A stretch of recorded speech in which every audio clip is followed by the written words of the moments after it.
Maybe if Sauron got laid every now and then, Boromir wouldn't have died at Amon, and then when Isildur sliced off his masturbating hand, that was when he decided to take over the whole land. The Fellowship then formed to save Middle-earth. This group of 9 heroes was appropriately diverse. Gimli, the natural sprinter, carrying some extra weight for the winter. Legolas is anything but meek, and he possesses a lithe physique. Give Aragorn a lightsaber and he takes down a prime Darth Vader, and Boromir, he just never got it. He seemed to like the conflict. Gandalf, the wise old geezer, and the 4 hobbits out of their depth makes 9. Aragorn and I share some similarities. No, not our sword fighting abilities. We both have a father who can't give us a ring. Aragorn's dad's dad lost it, and mine's phone must be broken. Frodo couldn't throw the ring into the fire in his own house, yet we trusted him to take it to Mount Doom. We should have had our doubts. We all know Frodo's the biggest coward. In the face of danger, all he does is cower. Frodo is COVID-19 and Sam's the vaccine. Sam is loyal, intelligent, charming and sexy. Frodo's annoying and elephant, harmful and messy. Sam was mayor of the Shire for 46 years and Frodo only drinks half his beers. Sam had the guts to approach and propose to Rosie Cotton. Frodo is well on the way to being forgotten. Of course Frodo leaves his mates for the undying lands of Tol Eressëa. First chance he gets, he sells them up the river. But what's the VIP section of the club if you're flying Han style? Surely sitting in the corner on your own isn't worthwhile. Aragorn denied the hobbits a second breakfast, like Annabelle denied me a second date. What did I do wrong on the first?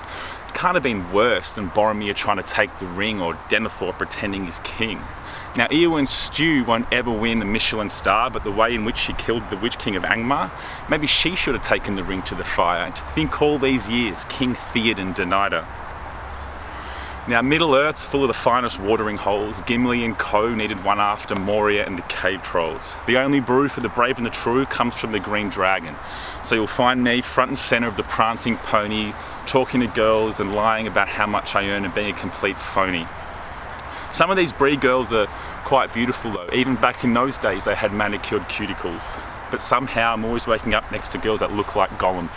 And to be honest, for me, that's not really a problem.